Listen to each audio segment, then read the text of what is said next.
the first choice in the 2004 NFL Draft, the San Diego Chargers select Eli Manning. San Diego Chargers and the New York Giants have exchanged their draft picks. The New York Giants have a Manning. Are you a Steeler? Absolutely. Absolutely. With the 11th pick, the Pittsburgh Steelers select Ben Roethlisberger.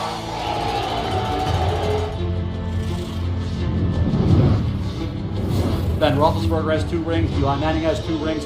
And Eli Manning and the Giants have finished off the Patriots for the second time in 4 years. Throws it back corner of the end zone. Santonio with a touchdown. The Pittsburgh Steelers have won the Super Bowl. He doesn't fear those moments. He embraces them. It's part of what makes him who he is. We've seen this historically from Eli Manning. He walks in that huddle and gets it done. Throws one down to the right side. Touchdown Giants. Bam, just like that. He throws to the end zone. It is caught. It is caught. He's our guy. I wouldn't trade him for anyone else. Eli Manning and Big Ben go all the way back to 2004, where they were drafted 1st and 11th overall, respectively, the only draft class to produce 2 quarterbacks to win multiple Super Bowls. So Sunday, they're having a little reunion tour in the Steel City. Here are both quarterbacks on the matchup. Well, obviously, the same draft, the same years. We played this game for a long time. Other than a mutual respect, I respect him and his game and what he's brought to the game of football. You always want your kind of your quarterback draft class to be well thought of and respected down the road. I think you kind of hear about the '83 class. You hear about certain years you want to kind of be thrown in that mix someday. And so but besides that, I haven't seen him a whole lot. Outside of football, off the field or pass, haven't crossed too much. So, but again, I have a lot of respect for him and his game. Max? Yeah. This one's serious. Yeah. All fandom aside. Yes. If you had one game to win, who would you rather have, Big Ben or Eli? With one game? One game on the line. That one's easy. I thought it was going to be a hard one. Like, figure out a way to really argue that Eli's better than Big Ben. Then I have my work cut out for me. With one game on the line? Is this a trick question? It's Eli Manning, not just over Ben Roethlisberger, over every quarterback who ever lived. It's Eli Manning. And don't take my word for it. Stephen A. Smith, are you familiar with the work of Nate Silver of 538.com?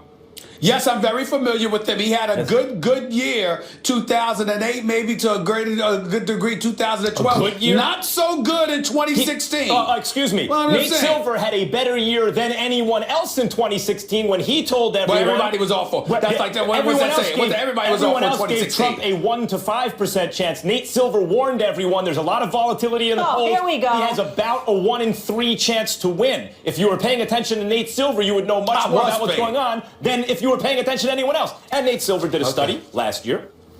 I like Nate Silver. Right here. I have it right here. Great. That's here. See? Oh, great. Here's Go the ahead. evidence. Got it, the study. The most clutch postseason quarterback of all time. And he went through his various brilliant methodology that helps predict like every Senate seat ever. And he came to the conclusion that the answer was Eli Manning. But it was Eli Manning by so much, he didn't trust his methodology. He said there's no way that Eli could, talking about postseason quarterbacks, could be that much more clutch than everyone who's ever lived. It doesn't make sense. Let me redo my methodology to siphon out all the Trent Dilfers of the world. Good quarterbacks who raise their game, but not really franchise-level quarterbacks. Let me redo it and see what happens then. And when he did it, to be fair, it was much closer. And Joe Montana was the second most clutch quarterback of all time. And Eli Manning was still the first. He is the most clutch quarterback in the history of the NFL playoffs. And by some ways of looking at it, it's not close. Ben Roethlisberger, way down the list. Last I checked, he was 15. I don't know how much that changed from last year. So all the chips on the line, one game, you made it easy for me, Eli Manning. Max Kellerman, first of all, we respectfully disagree. And I'm going to say respectfully because I love me some Eli Manning. I'm a native New Yorker. He's a 2-time Super Bowl champion. I ain't got nothing but love me some Roethlisberger, too, by the way. But I got you. But let me get to this point because you appreciate numbers. Here's the deal. Do you know that Ben Roethlisberger has thrown the football in his professional career 5,796 times? Very happy for him. How many times Eli Manning has thrown the football? No, not offhand. 6,640. A lot more responsibility, He's thrown the football. Wait a minute. He's thrown the football nearly 1,000 times more than Big Ben Roethlisberger.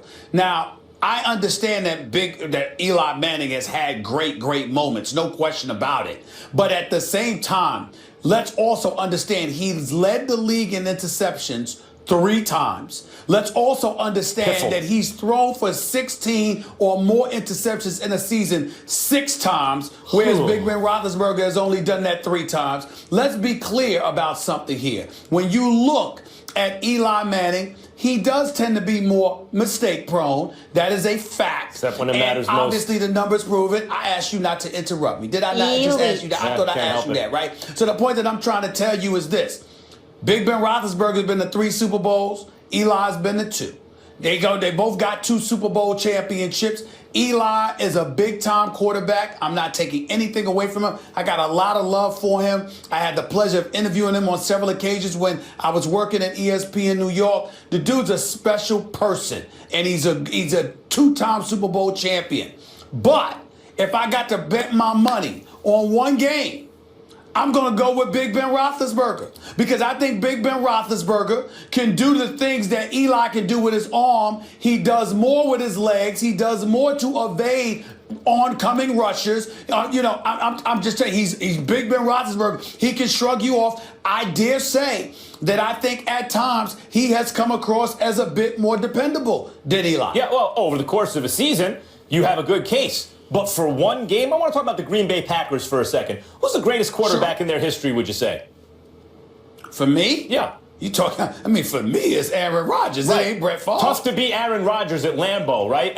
In the playoffs, Eli went into Lambeau and beat Aaron Rodgers in the playoffs. Kind of like the way he went into Lambeau and beat Brett Favre in the playoffs. Kind of like I've seen Big Ben roll into Baltimore and beat the Ravens. I've seen him go into hostile confines and win football games. Lambeau in the playoffs. I'm just telling you. Did you ever see him play Tom Brady and beat him twice and outplay him twice and win? I've seen him outplay Tom Brady. While we're on the subject, Bart Starr is one of only 5 quarterbacks to win 2 Super Bowl MVPs. I know Ben Roethlisberger's won 2 championships. Bart Starr is 1. Terry Bradshaw's another. Joe Montana is another. Tom Brady is another. And Eli Manning is another. 2 Super Bowl MVPs. Once by beating Tom Brady in an 18-0 season to that point in a game that was supposed to be the coronation of the greatest team in the history of American team sports. And Eli comes through and wins the day. Hold on. Pump the brakes, Giants fan. As a Giants fan, now, I just, before we did the show today, I was chilling out on Good Morning America with my man Michael Strahan. I'm sure you remember that name, don't you? You're gonna sit here and talk to you're gonna sit here and act like Strahan and that pass rush that was all over Tom Brady all night long. That's Eli Manning, the reason they won that Super Bowl instead of that Giants defense. I'm just saying, I'm not taking anything away from Eli Manning, but I'm saying you're going to sit here and act like Eli Manning's the reason they won that Super Bowl? That's where you going? Roethlisberger won the Super Bowl by himself. According to the voters, Eli had more to do with his 2 Super Bowl wins than Roethlisberger, which is why he got 2 Super Bowl MVPs. I don't give a damn what the voters say. That's the difference between me and you. I could care less what they say. Let me tell you something right now. I watched the Patriots and that high-powered offense with Randy Moss and Tom Brady all day long. You watched the throw and I saw what that Giants do. Hold on. I saw what that Giants defense did to that offense. Don't talk to me about Eli. Did you see Eli Manning with 5 dudes on him throw the pass to Tyree? That the guy caught on his helmet? Tyree? By the way, that wasn't the game winner. That was the touchdown pass to Plex. That was the game winner. I know that. Who was basically wide open from 5 yards away. You want to argue that Roethlisberger's had the better career? Hold on. Was that pass from Eli? I'm sorry, was that pass I'm talking about the Eli touchdown pass to Plexico Burst. Yes, was that better than Big Ben Roethlisberger to Santonio Holmes? No. Was that better? Santonio Holmes, that was one of the great passes of all time. Below the Manningham and Tyree passes, but one of the great of all time. You just brought up a great pass. If you want to argue, and now you want to dismiss it. You want to argue Roethlisberger's career over the course of a season, anything. If you're talking about for one game, the answer over everyone who ever lived is Eli Manning. People gonna have to deal with that. I respectfully disagree. I don't have to deal with that. Steven. Regardless of what you, your eyeballs, your shirt, and your new crew cut haircut tells me to do. I don't have to concede that. I don't have to concede that, Max Kellerman. I'm going to hold on to my belief. That's what I believe. Okay, Stephen A., I have one question for you, and then we'll end on this. You said Big Ben Roethlisberger is more dependable, correct? Well, I think that he's more dependable. Okay. I'm yes talking or no? about Did you say that yes in or no? a minute. Yes. You But said yes. you're parsing it like that. Yes, go ahead. How many games has Eli Manning missed? How many starts? Eli Manning is Mr. Dependable. He never misses a game. Never. And what's the best ability? Availability. But that's not what I was talking about. No time, sorry. But that's not what I was talking about. Sorry, that's not what I was talking about. But that's okay. Sorry, Two Giants fans. I got it. My bad. Sorry, My bad. Two Giants fans. My bad. My bad. We want to hear from you guys on Twitter. If you had one game to win, which quarterback would you like to have? Eli objectivity. Manning or Ben One journalist up here. We'll share those results a little later in the show. Speaking of, let's get into it. We are in rare form today. The Vikings will be without their Pro Bowl running back, but on the bright side, Adrian Peterson is ahead of schedule in his recovery from a full meniscus repair. Sources told ESPN earlier this month that Peterson could return on December 18th against the Colts or December 24th against the Packers. Should Peterson return this season, Stephen A.? Hell no. Hey, stay home, man. Collect your money. Chill out. Come back another time because obviously you know you're going to go on the downside of your career because you're over 30. You know what they say about running backs, that you have defied the odds in the past. I have no doubt that you can defy the odds again. But that's assuming you don't rush it and you put yourself in a position to come back 100%. I haven't heard any reports that have intimated that if Adrian Peterson comes back this year, he will be 100%. And I think that's exactly what he needs to be if indeed he is going to be that elite running back that we assume that he is, because we always assume that from Adrian Peterson because it's AP is AP, and that's just the way it goes. I think that you don't jeopardize that. This Vikings team, even with Adrian Peterson, with the other pieces it does not have at its disposal, I think they're a piece or two away on the offensive side of the ball, whether they have Adrian Peterson or not. I don't think that he should risk it because he would not be 100%. That offensive line is not fully loaded. They got a lot of work to do on that offensive line. Don't jeopardize your future. Don't jeopardize your career. Don't jeopardize the future Benjamins that are destined to come your way by trying to get something you ain't going to get this year anyway. Minnesota's not going to be better than Seattle. They are not going to be better than the Dallas Cowboys. I'm not willing to say they're going to be better than the Redskins or the Vikings or the Atlanta Falcons. Chill out, pump the brakes, stay home, collect the check, and come back another day when you're 100%. Don't do this now. You're wrong. He'll never be the 100% Adrian Peterson that you're remembering from the past. If he's 80% of Adrian Peterson right now, and he has a chance to make the playoffs by coming back, he should come back. Now, I say I don't count someone else's money, but that's not true. Sometimes I do. In fact, I do a lot. You do. Yes, you do that a lot. Yes, I do. Well, go ahead. Yeah, I do. Okay. And Adrian Peterson's made a lot. And if he was a rookie or he had his whole career ahead of him, that'd be one thing. But he wants to chase a championship. He's a very competitive guy. Do you think the Sam Bradford trade was a mistake, Stephen A. Smith? Do I think it was a mistake? Yes. No, I do not. Okay, no, neither do I. And if you don't think it was a mistake, that's because you admire the fact that Minnesota looked at their roster and they said, this is a good team. And just because Bridgewater goes down, we can't give up on this season. And just because the going got rough doesn't mean you give up now. What's the problem with Minnesota? It's the offensive line. That's why Peterson was struggling even before he went out. But let's just from a kind of broader point of view, what's the problem? The running game.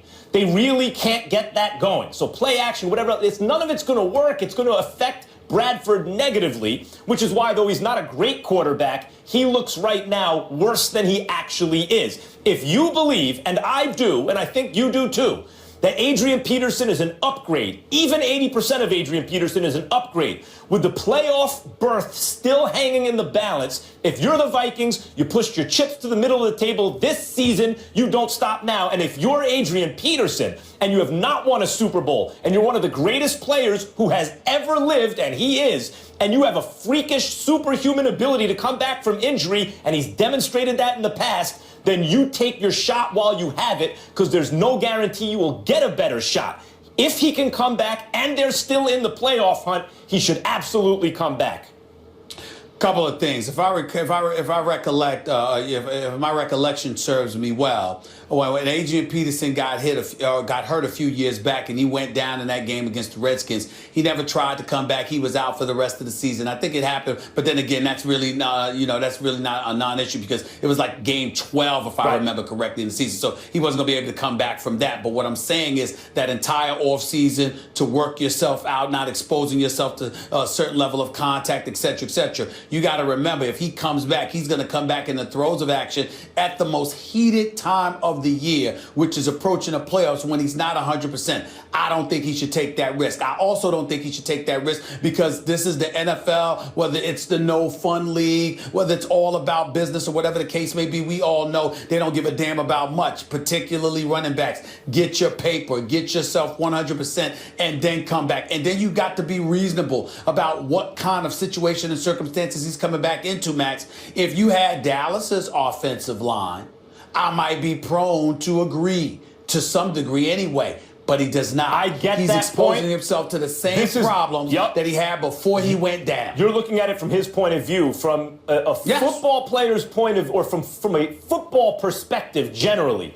Teams ask and fans ask players all the time to make irrational decisions about their future, to sacrifice their health in the present at the expense of their future. And in Adrian Peterson's case, that's why I think it is significant that he is the age he is, that he is likely to go into steep decline very soon, based on the whole history of the league and running backs in his career, that he has a chance here, given the level of that defense, and that the level the defense is capable of playing on, that if he can make the difference, a tipping point in the offense, that it can improve Sam Bradford, you never know. You win a couple games in the playoffs, you're looking at the championship game, at least in the conference. You never know. And so even if it's slightly irrational for his long-term money, I think in the present, a competitor like Adrian Peterson, one of the greatest who ever lived, that could be important enough to offset that. And one last thing.